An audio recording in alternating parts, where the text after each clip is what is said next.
Yang terhormat Presiden Republik Indonesia dan Wakil Presiden Republik Indonesia, yang kami hormati, para pimpinan lembaga negara, para duta besar negara sahabat, para Menteri Kabinet Indonesia Maju, para gubernur, serta Bapak Ibu yang saat ini mengikuti acara perayaan Imlek Nasional tahun 2021 secara virtual.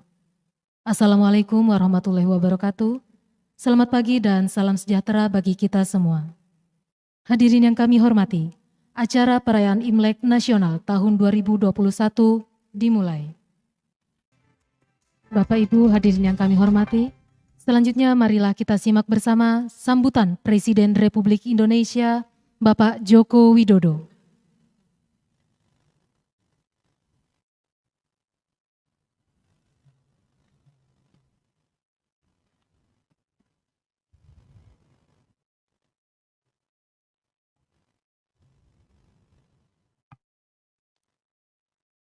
Assalamualaikum warahmatullahi wabarakatuh.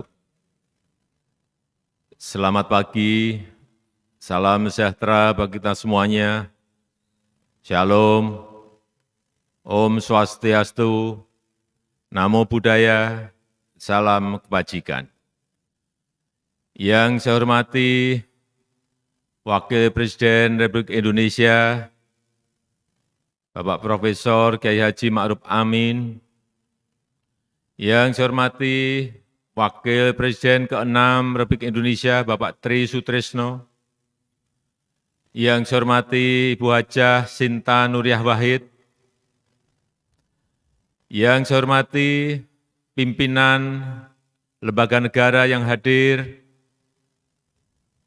yang mulia para duta besar negara-negara sahabat, yang saya hormati para Menteri Kabinet Indonesia Maju, dan para gubernur yang hadir, yang saya hormati Panglima TNI, Kapolri, yang saya hormati para tokoh-tokoh nasional, para pimpinan organisasi kemasyarakatan Tionghoa, Matakin, INTI, PS, MTI, Permabudi, Yayasan Bunda Suci, dan PT, yang saya hormati para pimpinan nasional organisasi lintas agama, Bapak Ibu hadirin dan undangan yang berbahagia. Pertama-tama,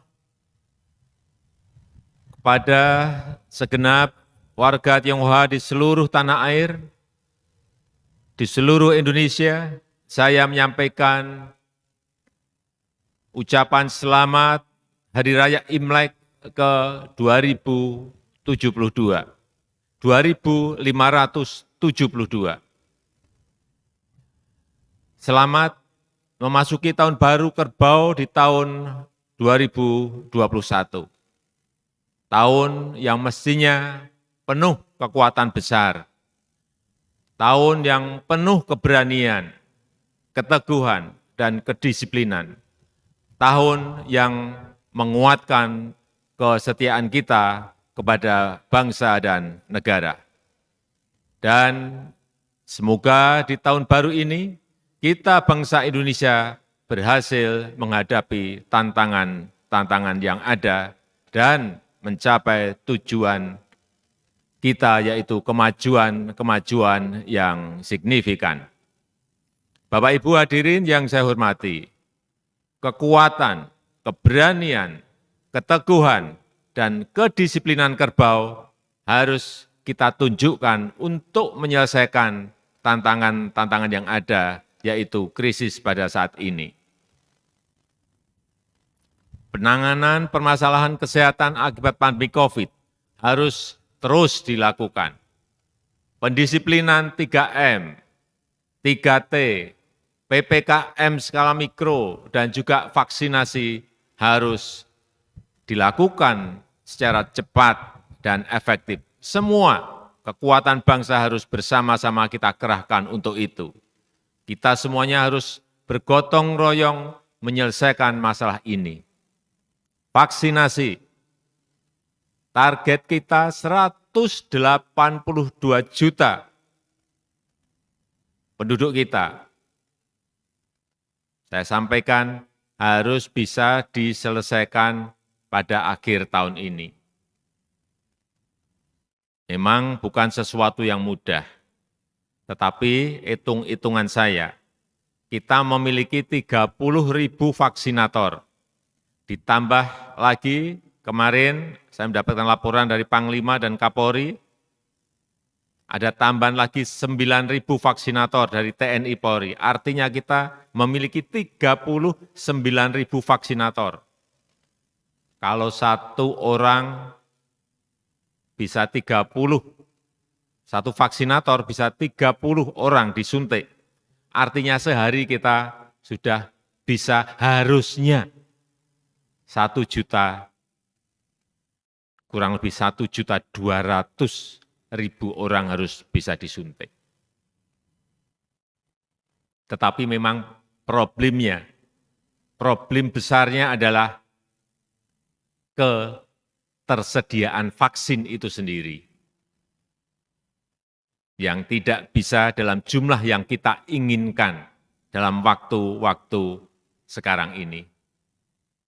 Kita kemarin mendapatkan 3 juta untuk prioritas yang pertama nakes sudah bisa diselesaikan. Ini keluar lagi 7 juta vaksin. Minggu ini juga langsung sudah dilakukan untuk pelayan-pelayan publik, untuk pekerja-pekerja publik. Baik itu guru, lansia yang juga perlu kita prioritaskan, kemudian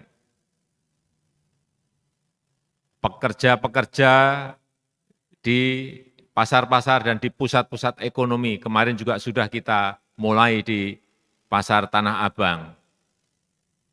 Baru kemudian nanti menginjak ke masyarakat umum. Tapi sekali lagi,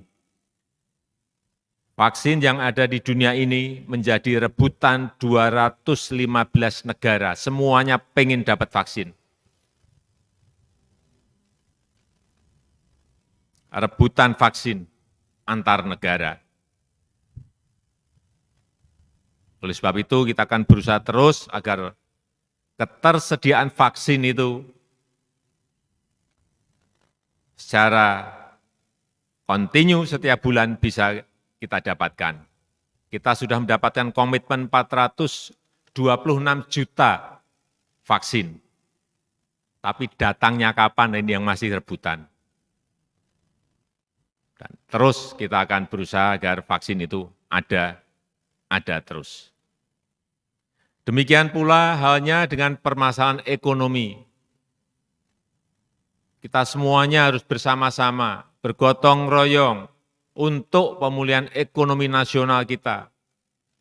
Pemerintah telah memberikan bantuan sosial di 2020 dan diteruskan di 2021 ini untuk masyarakat lapisan bawah, untuk membantu masyarakat memenuhi kebutuhannya dan meningkatkan daya beli masyarakat, baik itu bantuan sosial, baik itu PKH, baik itu subsidi gaji, baik itu kartu prakerja, baik itu bantuan produktif bagi UMKM, semuanya di 2020 sudah diberikan dan sebagian besar nanti akan kita teruskan di tahun 2021. Kita juga harus membuka kesempatan kerja seluas-luasnya untuk rakyat. Ini yang sekarang ini dibutuhkan ini. Saya sudah perintahkan kepada semua kementerian untuk menjalankan program padat karya yang sebanyak-banyaknya. Agar melalui APBN, melalui APBD, pemerintah bisa membuat peluang kerja yang sebanyak-banyaknya. Namun, perluasan kesempatan kerja yang bisa berkelanjutan adalah dari para pelaku usaha. Dari dunia usaha, kuncinya ada di situ.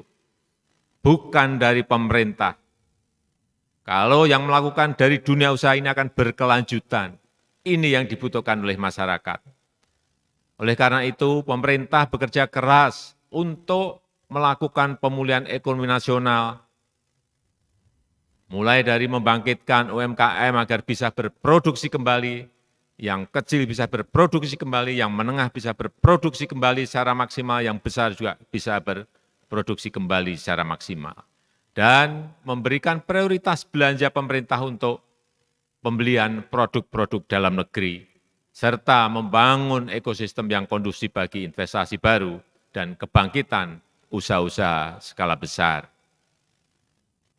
Baru saja untuk membangkitkan sisi manufaktur, PPNBM, selama nanti bulan Maret, April, Mei, diberikan 3 bulan PPNBM 0%, 3 bulan berikutnya 50%, 3 bulan berikutnya 25%. Diberikan juga kemarin yang berkaitan dengan rumah DP 0%. Saya kira cara-cara ini nanti yang akan bisa membangkitkan demand, membangkitkan konsumsi, membangkitkan daya beli masyarakat. Bapak Ibu yang saya hormati, penanganan permasalahan kesehatan dan perekonomian tidak bisa dipisah-pisahkan, tidak bisa dipisahkan. Kita harus menunjukkan bukti bahwa permasalahan kesehatan bisa ditangani dengan baik sehingga muncul kepercayaan untuk kebangkitan ekonomi kita. Kita harus menunjukkan bukti bahwa situasi sosial dan politik tetap stabil dan daya beli masyarakat terus meningkat. Supply dan demand juga harus dibangkitkan secara bersama-sama dan secara sinergis. Dan hal ini tidak bisa hanya dilakukan oleh pemerintah maupun oleh otoritas moneter, baik itu BI, OJK, dan LPS. Tetapi sekali lagi peran swasta, peran dunia usaha sangat-sangat menentukan dan menjadi kunci. Dan sekali lagi, kuncinya adalah kebersamaan, gotong royong sebagai bangsa besar. Saya berharap di tahun kerbau ini kita secara bersama-sama bergotong royong bisa menggerakkan kekuatan besar kita, keberanian kita, dan kedisiplinan kita untuk melakukan lompatan-lompatan dan terobosan-terobosan baru dalam melakukan langkah-langkah berani yang baru agar kita bisa terlepas dari krisis kesehatan dan perekonomian, agar kita bisa mencuri start lebih awal dibandingkan dengan negara-negara lain dan menjadi negara maju yang kita cita-citakan bersama.